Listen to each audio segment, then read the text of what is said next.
kitalo nnyo kitalo ddala gibadde miranga na biboobe nga famire ya mwana muwala eyagwa okuva ku Kukalina ey'omukaaga bagikwasa omulambo gwa muwala waabwe. Saagala mugetinge confused nadamu abafollowing SMX Media YouTube channel saagala mugetinge confused olw'ensonga zino stories za mirundi ebiri bawala ba mirundi ebiri abakagwa okuva ku Kukalina. Last week yo nayo nobeno this week gye tuli mukubera nga tukuba amabega owedda twogera ku mwana muwala eyeesudde e Dubai oli yabuusa okuva ku fuloba yabadde yakumeka n'agwa wansi n'afiirawo. Eyo si gye ndi mukubera nga njogerako oyo n'omulambo gwe simanyi oba gwatuuse mu ggwanga erya Uganda bategulina babeera nga gutuuka. Eno story gye ndi mukwogerako ye mwana muwala Agasha Asina ono yabadde mu ggwanga lya India gyabadde ali mukubera nga asomera era nga abadde student. Ono Agasha Asina yagwa bugwete yetta yagwa yasimatuka n'agwa okuva ku Kukalina ey'omukaaga n'agwa wansi n'afiirawo kyokka nga abadde munna Uganda era nga abadde muyizi ng'akola Bachelors of Business Administration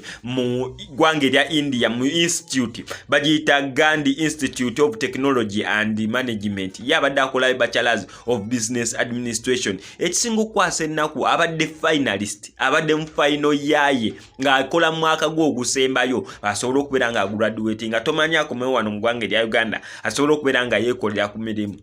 Yagwa okuva ku Kukalina ey'omukaaga n'afiirawo.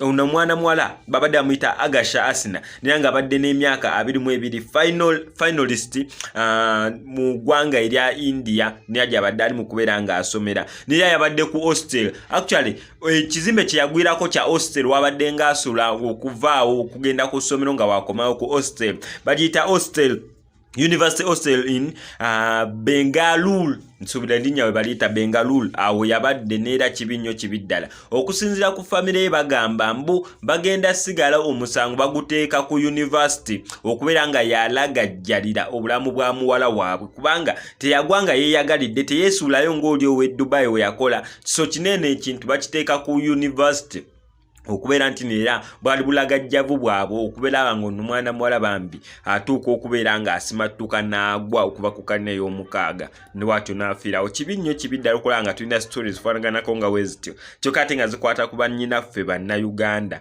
Kibi nnyo kibi ddala. Kankusaba subscribing ano ku SMX Media oleme kubeera nga omissinga updates so nyigende no notification bell buli story gye tuteekayo ejja bell ku notifying nga mbu SMX Media ataddeyo story osobola okubeera nga ogirawo. Bw'ayagala okubeera ng'olanga naffe tukubireko enamba y'essimu tujja sobola bulungi nnyo okulangira business yo oba product gy'oyagala okubeera ng'otunda. MSSMX I sign out.